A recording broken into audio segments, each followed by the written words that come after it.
السلام عليكم ورحمة الله تعالى وبركاته. kulanti wacan oo wanaagsan daawadayaal meel kasta oo muuqaalkaydu ka soo gaadhayo waa bohda Daras Media iyo barnaamijka Tabantaabo. barnaamijka Tabantaabo waa barnaamij aan ugu talagalnay inaan ku wareysano dadka laxaad kala ee jirka naafada ka aqliga naafada ka hayn dadkaasi oo Ilaahay ka qaaday laxaadkoodii sida lugaha, gacmaha, dhagaha ama indhaha. isla markaana waxba u noqonin Maxamed Muuse Jaamac oo loo yaqaan Haldoor waa nin kamid ah dadka laxaad kala naafada isla markaana laxaad liiday qadarka Ilaahay ku yimaano ka baajin hadafkii iyo himiladii uu lahaa oo ahayd saxafinimo.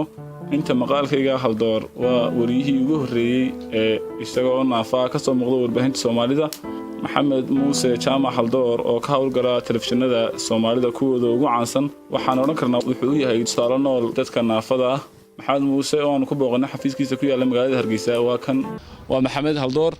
Maxamed baynu wareysan doonaa taariikhdiisa oo kooban buu Maxamed inasiin doonaa. Maxamed soo dhow barnaamijka Tabantaabo iyo bahda Daras Media Group. aad baad u mahadsan tahay saaxiib Maxamed Tabantaabo aad baad u mahadsan tahay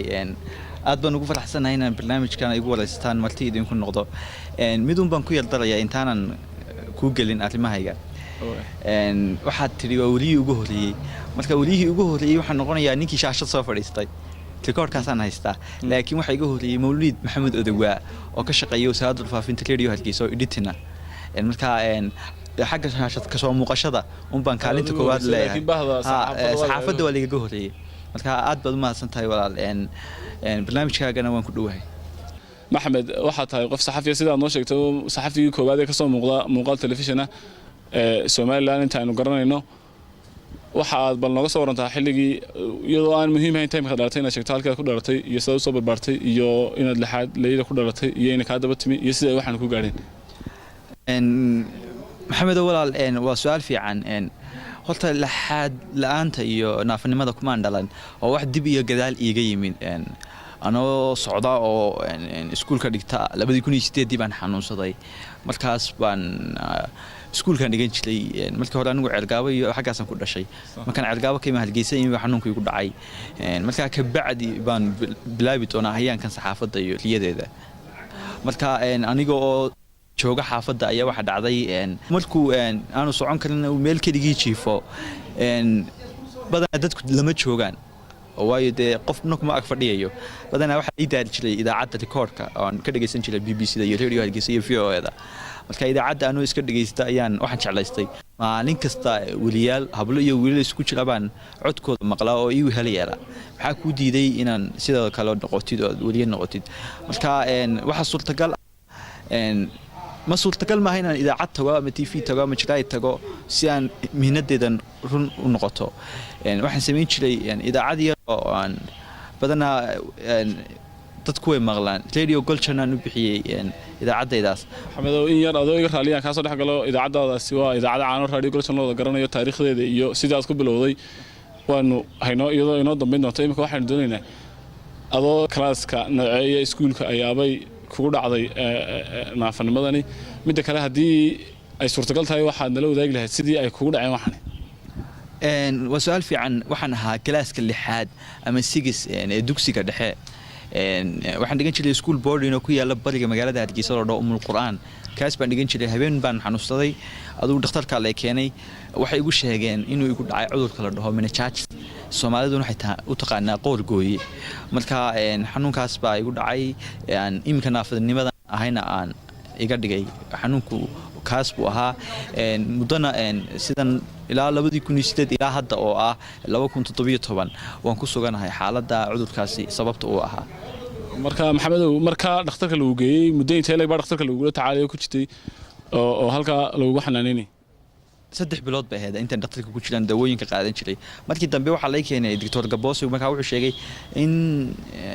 xanuunkan dadka ku dhaca badankood dhintaan ama ay noqdaan dad aad u liita markaa wuxuu yiri waa inuu jimicsado oo exercise badan sameeyo markaa waxaan sameyn jiray jimicsi badan imikana waan yeel istaagaa waan socon karaa haddaan qof qabsado adiga Maxamed oo kale aan garab igashid waan socon karaa laakiin iskay baanan u socon karin insha Allah waxaan rajeynayaa inay iman marka socodkaaga ma soo tiriyay marka ka dambaysa oo mararka qaar ma soo reestaagay mise ilaa 2008 laga soo bilaabay ilaa imika waad marka qof oo kala qabsto waad socon kartay mise soo tiriyo imika sanadaha dambe oo kale waxaan oran karnaa Maxamed Haldoor caadi u socdo arki doontaan insha Allah taala sanu Ilaahay ka rajeen insha Allah horta aad baan maasatay maxamedo waxa jirta mar aanan fardaqaajin jirin baa jirtay tusaale oo kale markii qof quraanji qaniinto oo kale ama kaneeco inaan iska tuuro mar baa jirta inaanan awoodi jirin oo aan u baahan jirin inuu qof caawiyo marba markii ka dambeeysa Soomaalidu waxay ku maamulada caafimaadku soo dhuukiya cudurkan uu soo degdega wax badan mar waxa jirtay aanan kursigan aan ku fadhiisan karin oo aan aad u xanuunsan jiray marka waxa jirtay mar aan waniga ku soo sheegay aan fardaqaajin jirin marka uu soo kordhiya 2015 waan bilaabay inaan istaago iminkana waan yar socdaa 2016 waxaan bilaabay inaan yar socdo laakiin waxa wali aan iman dhiga socon karo alxamdulillah intaana ilaahay baan ku rajaynayaa ilaahay mar indhaan noo saaro adigoo haldoora oo socda maxamed imika waxaanu geli doonaa idaacadaadii raadiyo galjarno markaan leenahay raadiyo galjarno dee idaacad markuu qofku leeyahay waxay noqonaysaa baahin weyn oo dadku wada maqlaan eeriyadu dee ha kala duwanaato amba gobol ha ku koobnaato amba degmo ha ku koobnaato amba globalization ha noqoto ha weynaato marka adiga idaacadaada raadiyo galjarno sidii aad ku aasaastay iyo ilaa intii ay gaari jirtay bal nooga tala bixi waa su'aal dad badan weydiiyaan idaacadu dadku waxay moodayaan idaacad FM ama shortwave marka shortwave iyo FM waxa loo jeedaa idaacad meel gaadha idaacadaydaasi maxamedow maaha idaacad masaafo gaadha tusaale oo kale maxamed baa xaafadda igu yimi master tabantaabo barnaamijkii baa doonaysa inaad dhegaysatid radio galjarno idaacadu waqti male ay soo gasho laakiin waqti kasta oo aad ii timaado oo ku dhegaysan kara idaacadu waa canjalad marka canjalad laba page kan oo ilaa ka dhamaad marka page-kan markuu dhamaado baan oran jiray halays yar baan u sameeyay oo ah dhegaystayaal idaacada canjalada xagga kale u rog si aad wararkan iyo warbixinada ula socotid soo qof u rogo isla la socda imka hadii maxamed uu inoo yimaado qof kale oo inoo ogeyn labadeena wuxuu moodiyaa idaacad caadi oo socota laakiin markii hore haduu og yahay in meesha canjalad la geliyay marka uu fahmaya marka idaacadaas radio galjarno oo barnaamijyada ahayd sida idaacada caadiga oo lahayd waraysiyo oo lahayd warar ilaa 2009 baan bilaabay iminka markaan TV-ga ku bilaabay way yar hakatay laakiin waxaan rajaynayaa inaan online ka dhigo marka maxamedow sidii ay kugu dhalatay iyo fikirkaas sidii uu kugu yimi inaad idaacadda radio galjarno abuurto amba samayso waxaad oran kartaa waxa igu dhaliyay waxa weeye anoon tegi karin oo marka xaaladeedii saamixin inaan shaqo doonto waayo wixii riyadaydiina waan ku gudan karaa waan ku samayn karaa codkaygina waan ku tijaabin karaa dee saan nimka markii la igu bartay waa ka TV-gan aan ka shaqeeyay igu soo dhaweeyeen iyo waliyaalba marka waxa igu dhaliyay waxa weeye jacaylan saxaafadda u qabay waxaad imika la noqotay wariye caana oo laga garanay geeyga Soomaalida insha Allah inta iyo in ka badan waxaan rajaynayaa riyadaadu ku rumoodo agaasimahaaga waan wareysan doonaa isna si uu nooga tala bixiyo adiga iyo shaqadaada iyo sidii aad halkan u timi waa kan agaasimaha guud ee telefishinka caalamiga Star TV Master Bashe oo ka warbixinaya xaaladda Maxamed iyo qaabka shaqadiisa iyo sida ay u wada shaqeeyaan assalaamu calaykum waraxmatullaahi wabarakaatuh maxamed jaamac muuse haldoor runtii waxa uu ka mid yahay shaqaalaha ugu firfircoon markaa ka shaqeeya Star TV waa wariye dhiiftoon oo weliba ka mid ah wariyayaasha ugu codka wanaagsan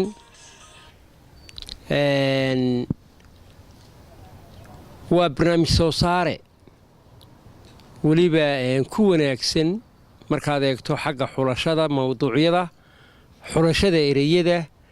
iyo af Soomaaliga uu ku hadlo iyo sida uu soo gudbiyaba agaasime maxamed baaje xaaji xasan waxa aad nooga tala bixisaa maxamed maadaama uu yahay nin la xadla oo ilaahay la xadkiisii tiray oo ka qaaday